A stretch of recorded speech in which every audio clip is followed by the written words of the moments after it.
I grew up in Sheffield and I enjoyed art at school but never took it any further than that. Then when I was in my mid-20s we had our first child and I realised that I needed a job that I might enjoy as well as sort of earn money for, so I was lucky enough to get a job as a cartoonist for a preschool children's comic.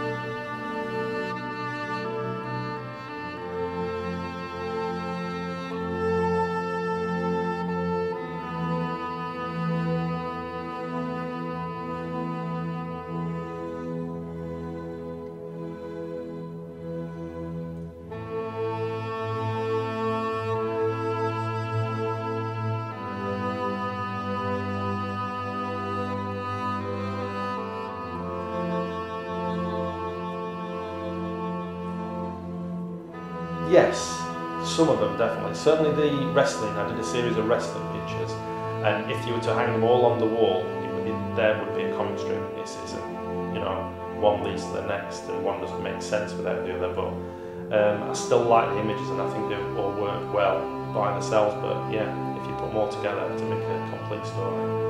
And beyond that, I think they're all one-off individuals.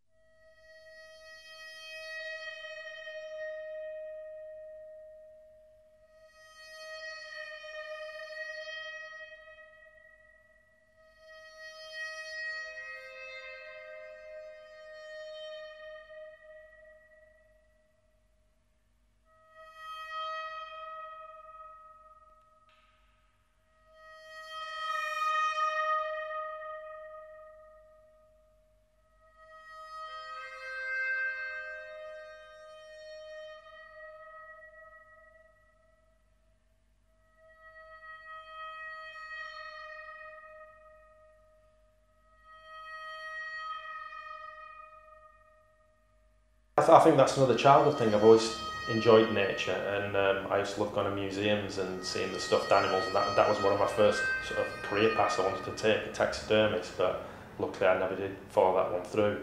But yeah, nature always plays a part, and I think it's just sort of nice putting something in that people can relate to.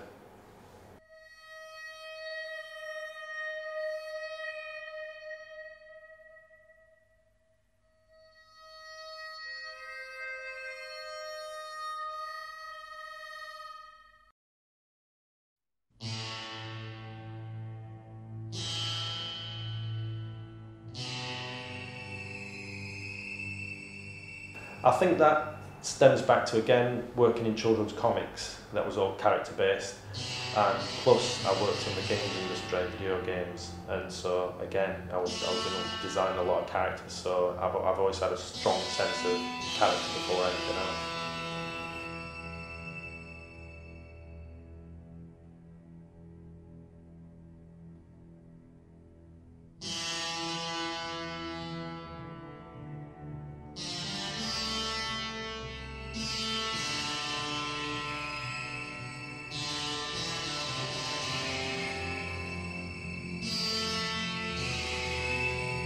Yes, but I think that's nice because you've got the choice of, you know, will she, won't she, all the time with the pictures, and that's what I'm trying to achieve with them.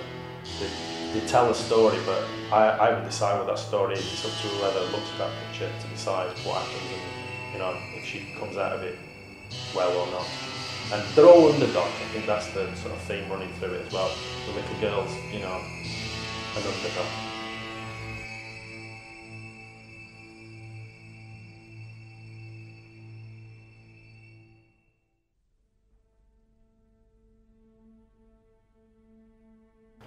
I've got lots of influences. One of the main ones is Yoshitomo Nara, a Japanese artist. I was lucky enough to see his exhibition at the Baltic in Gateshead, and it just blew me away how simple and powerful his images were, and it changed how I painted overnight.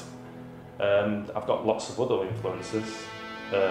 One is a comic book artist called Mike Mignola, and he's got a very simple style. It's black and white, there's no grey shades, and I just love, again, the simplicity.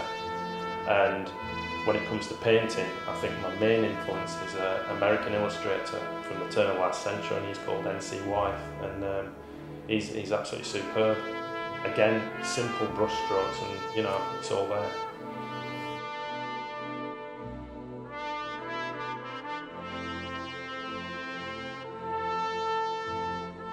I listen to music all the time when I'm working out. I don't think I could work without it, to be honest. It sort of gives me that energy. And I listen to everything from Dead Kennedys to Dean Martin and everything in between. A lot of the titles actually come from songs I'm listening to at the time, you know, or a piece of lyric, and I think, oh, that'd be a great song title, you know, so that's where I get a lot of inspiration from musically, yeah.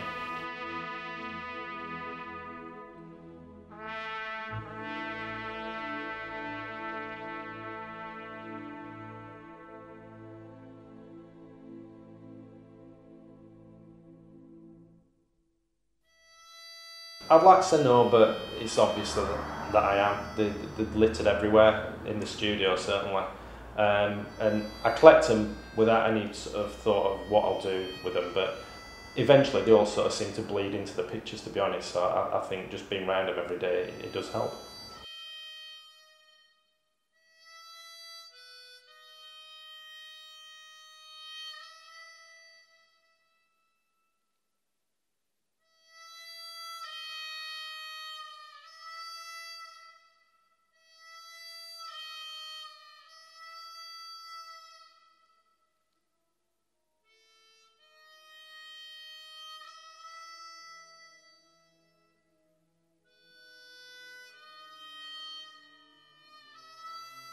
Well, I started out as a commercial sculptor doing sort of gift ware things, and now I'm hoping to produce my own sculptures.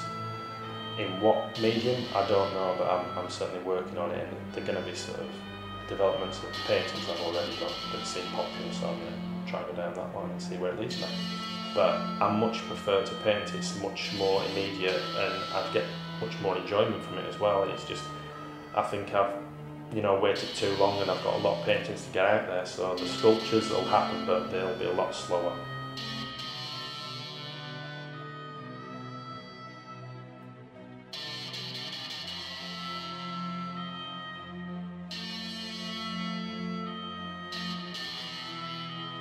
Extremely. I was expecting a long, hard struggle that had ended in my failure, basically, but it surprised me that I've sold one painting, let alone 2, 3, and it's just brilliant. It's a great feeling.